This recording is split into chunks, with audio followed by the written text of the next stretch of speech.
आज 12th में सबसे इंपॉर्टेंट पॉइंट ओम का नियम, जो न सिर्फ 12वीं के लिए बल्कि 10वीं क्लास के लिए भी इंपॉर्टेंट है। ओम का नियम आज हम बताने जा रहे हैं। जैसा कि आप देख रहे हैं कि हमारा आज का हेडिंग है ओम का नियम, ओम्स लॉ। ओम का नियम बताने के पहले, चूंकि ओम का सर्किट बनाने में आमीटर और वोल्टमीटर की आवश्यकता होती है और आमीटर तथा वोल्टमीटर के आधार पर ही ओम के नियम को साबित किया जाता है। अतः हमें उससे संबंधित कुछ महत्वपूर्ण शब्दों को संक्षिप्त में वर्णन किया है। जैसे गैल्वेनोमीटर। गैल्वेनोमीटर वह विद्युतीय युक्ति जिससे धारा की उपस्थिति ज्ञात की जाती है। यानी यह एक, जैसे आगे चलकर आपको हम वीडियो के माध्यम से गैल्वेनोमीटर को भी दो भागों में बांटकर उसका बनावट सहित आपको देंगे, जिसमें एक नंबर है चल कुंडली गैल्वेनोमीटर और दूसरा है मूविंग कॉइल गैल्वेनोमीटर और दूसरा चल चुंबक गैल्वेनोमीटर, मूविंग मैग्नेट गैल्वेनोमीटर। लेकिन यहां ये नहीं जानना है, सिर्फ हम लोग को परिचित होना है इससे। गैल्वेनोमीटर वह विद्युतीय युक्ति जिससे धारा की उपस्थिति ज्ञात की जाती है। सामान्य भाषा में कह लीजिए कि टेस्टर, जिसका उपयोग ये पता करने के लिए किया जाता है कि वहां करंट उपस्थित है अथवा नहीं। यानी गैल्वेनोमीटर का अर्थ हुआ कि वह विद्युतीय युक्ति जिससे धारा की उपस्थिति ज्ञात की जाती है। आज से बाबू सिंबल इसका पहचान लीजिए। ये तीर का निशान तिरछा दिया हुआ है, तिरछा है तीर का निशान। ये देख रहे हैं ना तीर का निशान, ये तीर का निशान है। और यहाँ आई जी और यहाँ जी है, जहां जी का अर्थ क्या है? गैल्वेनोमीटर का प्रतिरोध। इसलिए हमने लिखा कि प्रतिरोध को, चूंकि हमारे माइंड में सेट है कि प्रतिरोध, जो आगे आपको प्रतिरोध ज्ञात करने के अलग अलग तरीके हम भी बताएंगे, उसी में प्रायः इसका प्रयोग आर से, बड़ा आर या छोटा आर से किया जाता है।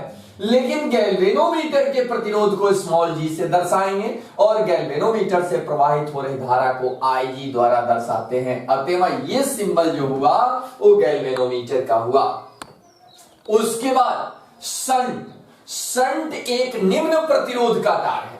निम्न इसलिए बोल रहे हैं कि इसका प्रतिरोध गैल्वेनोमीटर जी के प्रतिरोध से कम होना चाहिए। यानी शंट एक निम्न प्रतिरोध का तार है जिसका उपयोग गैल्वेनोमीटर आप जान गए कि धारा की उपस्थिति मापने वाला यंत्र है।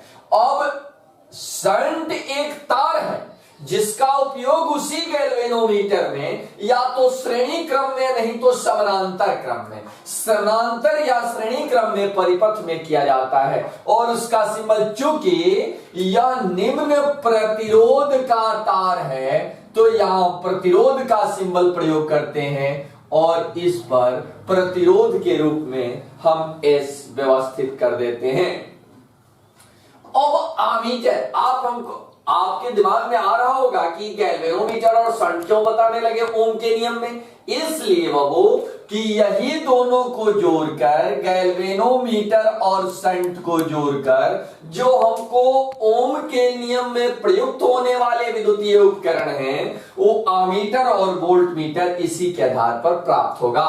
अतः आमीटर देखिए, यहां दो ऑप्शन था, या तो समानांतर होगा नहीं तो श्रेणी होगा, या तो समानांतर है नहीं तो श्रेणी है। यदि समानांतर है तो आमीटर है, यदि श्रेणी है तो वोल्टमीटर है। यानी आमीटर का अर्थ कि वह विद्युतीय युक्ति जिससे विद्युत धारा की माप की जाती है, वो यह केवल बताता है धारा की उपस्थिति, करंट है या नहीं। यह बतलाता है कि अगर करंट है तो उसकी मात्रा कितनी है, उसका क्वांटिटी कितना है। यानी वह विद्युतीय युक्ति जिससे विद्युत धारा की माप की जाती है, इसका संकेत ए प्लस माइनस दर्शाया हुआ है।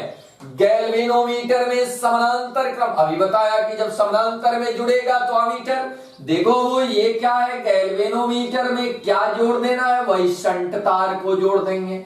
किस क्रम में जोड़ेंगे? समानांतर क्रम में जोड़ेंगे। तो क्या प्राप्त होगा? आमीटर प्राप्त हो जाएगा। इसका मतलब कि देखो वो ये गैल्वेनोमीटर हो गया और ये शंट हो गया, इससे प्रवाहित धारा आई जी, और यहाँ टोटल धारा अगर आई है तो इसमें से आई माइनस आई जी, यानी धारा का बंटवारा यहां से हो जाता है। यानी धारा दो रूपों में, जो आगे किरचॉफ का प्रथम नियम कहता है, यानी यहां से प्रवाहित हो रही धारा आई जी और यहाँ आई माइनस आई जी। ऐसे ही व्यवहारिक ज्ञान में लीजिए कि कुल धारा अगर आई है तो गैल्वेनोमीटर से प्रवाहित धारा अगर आई जी है तो निश्चित रूप से इससे प्रवाहित हो रही धारा आई माइनस आई जी ही है। तो यानी ये देखो वो ये गैल्वेनोमीटर हो गया और ये शंट हो गया, देख रहे हैं समानांतर है। और जब समानांतर है तो इसी व्यवस्था को क्या कहेंगे? आमीटर कहेंगे। इस व्यवस्था क्या कहेंगे?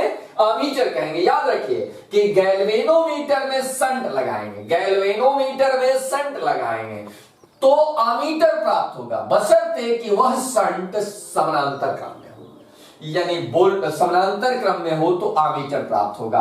और वही अगर श्रेणी क्रम में आएगा तो वोल्ट मीटर हो जाएगा। जैसे वोल्ट मीटर वह विद्युतीय युक्ति जिससे विभवांतर की माप की जाती है, इसका सिंबल क्या होगा? V plus minus.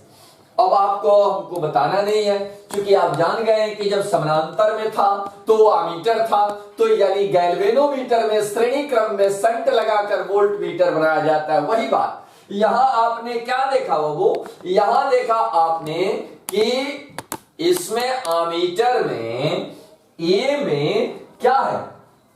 शंट जो है वो समानांतर है जी के, और यहां शंट जो होगा देखिए श्रेणी में होगा, एक ही पंक्ति में, एक ही विभवांतर के अधीन। अतः इसमें प्रवाहित हो रही धारा का मान, ऐसे भी आपने ग्रुपिंग ऑफ कंडेंसर में पढ़ा है, जाना है कि धारा का मान समानांतर में अलग अलग होता है परंतु श्रेणी में एक ही होता है। तो इस स्थिति में इससे प्रवाहित हो रही धारा गैल्वेनोमीटर से भी जी है और शंट से भी आई जी है।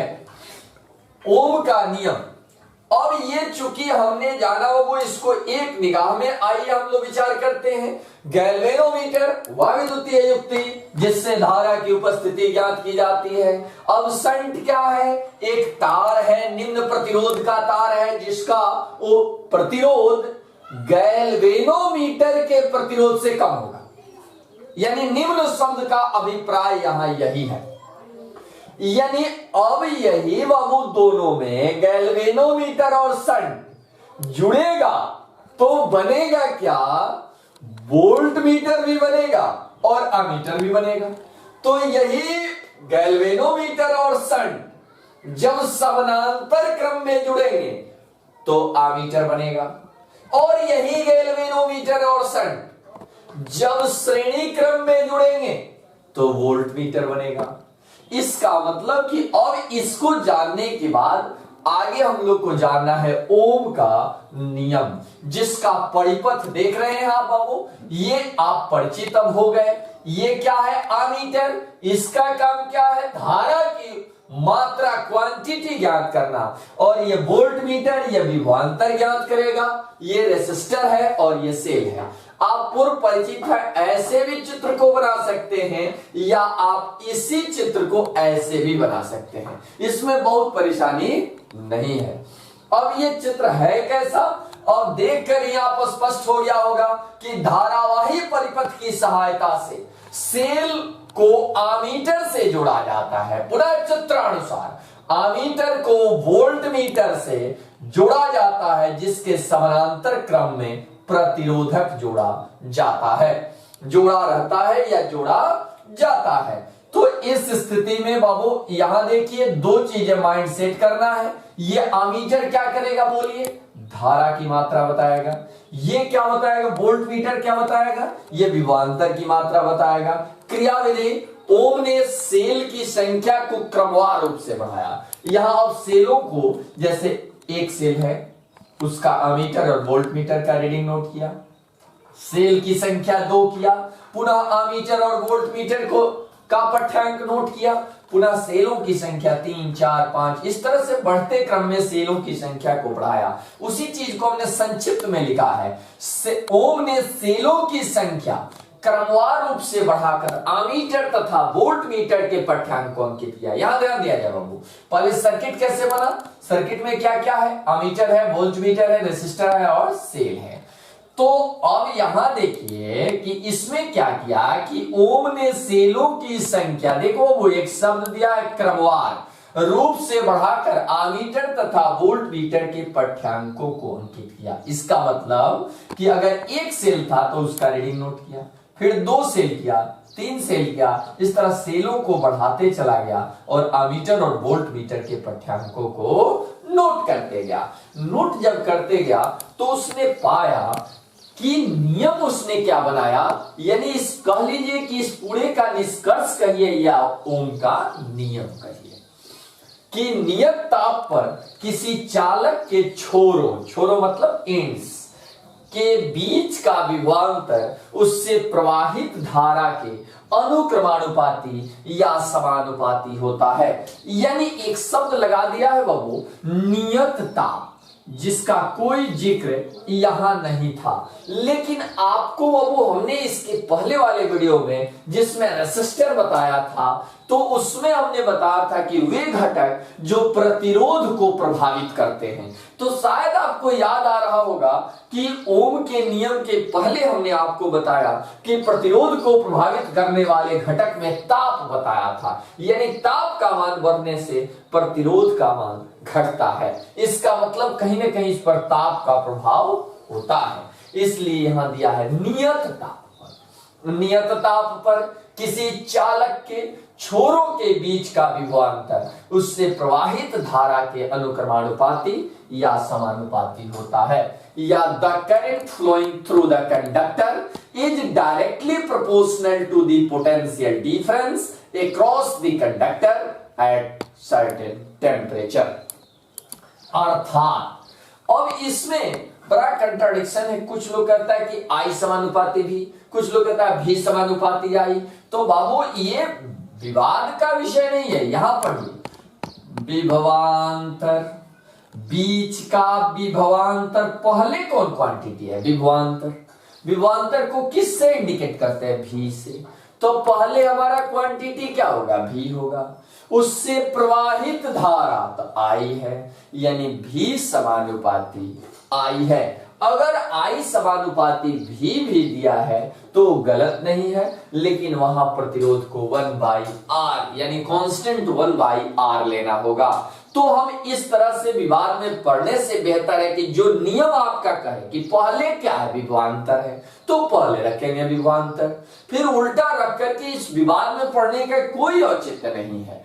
तो यानी पहले रखेंगे विभवांतर भी समानुपाती आई, तभी बराबर क्या, आर आई, यानी आर बराबर भी बटा आई, जहां आर क्या है, प्रतिरोध है। यानी आपको पता है कि ये समानुपाती का चिन्ह, वैरिएज का चिन्ह हटाने के लिए कांस्टेंट से गुणा करना होता है, और यह कांस्टेंट प्रतिरोध होता है, यह कांस्टेंट प्रतिरोध है, और ये प्रतिरोध आर बराबर भी बटा आई, जहां आर क्या है, प्रतिरोध, और प्रतिरोध बराबर इसका मतलब विभवांतर बटा धारा हुआ।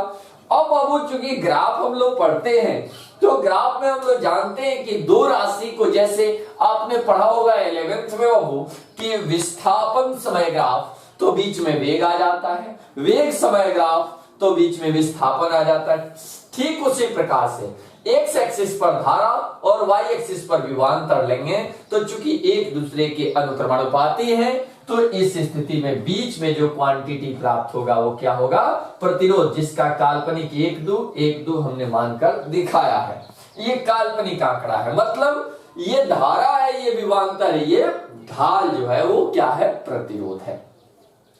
ओम के नियम की सीमाबद्धताएं, ये ओम के नियम की सीमाबद्धता का तात्पर्य है बाबू कि ओम का नियम, अब देखिए चूंकि ओम का नियम प्रतिरोध पर आधारित है, तो जब प्रतिरोध पर आधारित है तो हमने पहले ही पढ़ा है कि प्रतिरोध का मान विभिन्न भौतिक घटकों के अनुरूप बढ़ता और घटता रहता है। इसलिए हमेशा याद रखना होगा कि ओम का नियम सिर्फ और सिर्फ तभी संभव है या तभी सही है जब इसकी सीमाबद्धता निश्चित रहे, यानी इसका ताप निश्चित रहे, साथ ही साथ कोई भौतिक घटक इसमें लगे प्रतिरोधक के प्रतिरोध में परिवर्तन न ला दे। अगर इसके प्रतिरोध में, जैसे उदाहरण के तौर पर लंबाई बढ़ना, मुड़ना इत्यादि से प्रतिरोध पर जो असर होगा, उससे ओम के नियम सही साबित नहीं हो पाते हैं। अर्थात इसकी सीमाबद्धता है कि ओम का नियम अचर ताप पर ही सत्य है, साथ ही साथ इसमें प्रयुक्त प्रतिरोधक परिवर्तनशील होने पर यह नियम तर्कसंगत या संगत नहीं होता है। यानी इसमें प्रतिरोधक भी नियत होना चाहिए, साथ ही साथ भौतिक घटक भी नियत होना चाहिए। अतएव इसी सीमाबद्धता के आधार पर ही प्रतिरोध को दो भागों में बांटते हैं, एक ओमीय प्रतिरोध और दूसरा अओमीय प्रतिरोध। ओमीय प्रतिरोध जो ओम के नियम का पालन करता है, यानी जिस पर किसी भौतिक घटक का असर नहीं होता। अओमीय प्रतिरोध का मतलब कि वह प्रतिरोध जिस पर किसी भौतिक घटक का प्रभाव होता है, जो ओम के नियम का पालन नहीं करता। उम्मीद है कि आप लोग को ओम का नियम समझ में आया होगा।